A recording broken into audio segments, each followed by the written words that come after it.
Hi, my name is Dan. Welcome to Hope-Filled Marriage. You're probably watching this video for one of two reasons. Number one, you've been talking with a friend recently and they have been confiding you that their marriage is not going very well and they're coming to you for some support and for some help. And you're kind of freaking out a little bit, so you're jumping online, looking on YouTube, looking on Google, and trying to find some answers so that you can give them some good advice and some good help. Reason number two that you might be watching this video is you are that friend. I mean, your relationship with your spouse is not going at all the way you anticipated it and hoped it would. You're starting to wonder if this marriage thing is the biggest mistake of your life and if this is really worth it. Either way, you've landed at the right spot because I want to share with you how you can experience joy and hope in your relationship. What we're going to talk about is not a quick fix. It's not a wave of the magic wand and all of a sudden your spouse is better and you're better and everything's perfect. What we're talking about here is change that comes through a journey and a process of each one of you pursuing something different and wanting something different for your relationship.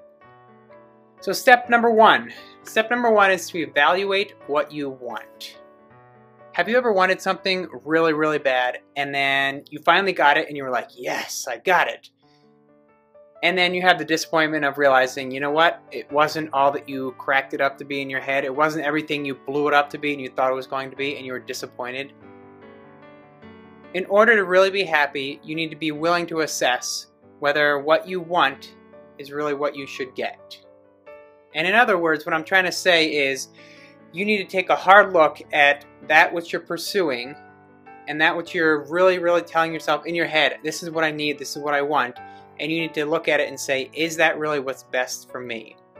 Especially if it's something that's causing pain and struggle in your relationship. If it's putting distance between you and your spouse, and the two of you aren't as close as you were because you're really going after this one thing because this is what you want, then you need to be willing to take that and evaluate it and see, is this really the right thing? Sometimes what we want is a good thing. It's a good thing to want to be loved. It's a good thing to want to be connected with your spouse. It's a good thing to want to feel safe and secure. But sometimes where I struggle and where others struggle is in taking that good thing and pursuing it in a way that is a bad thing. So a good need and a good want can be fulfilled in a bad way. And in many cases, that bad way can be doing more damage and destruction to your relationship than healing and hope. So step one, evaluate what you want. That takes us to step two, and step two is to pursue what is best. If what I want and what I'm pursuing isn't what's best, then I need to be willing to let go of that and go after and run after that thing that I really need that is best for me. God created us with these parameters, with these boundaries, with these lines around our life so that we could best enjoy life and live it to its fullest. And when we step outside of those boundaries and those parameters is when we typically end up struggling the most in life.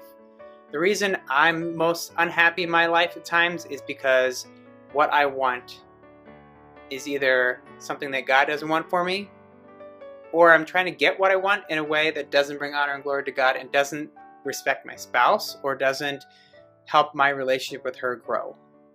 C.S. Lewis told a story about a little boy who lived in the slums, and he sat in the mud and played and made mud pies, pushed around his little toys, and he sat there, and one day someone walked up to him and said, hey, would you like to go to the ocean on a holiday? Would you like to play in the sand? Would you like to play in the ocean and enjoy something that's bigger and better than this? And to his disappointment, the little boy refused and said, no, thank you, I don't want to go. Because he could not imagine anything better than what he currently had. The point of the story is this. Too often in life, we are satisfied with the lesser things when God has something greater and bigger for us.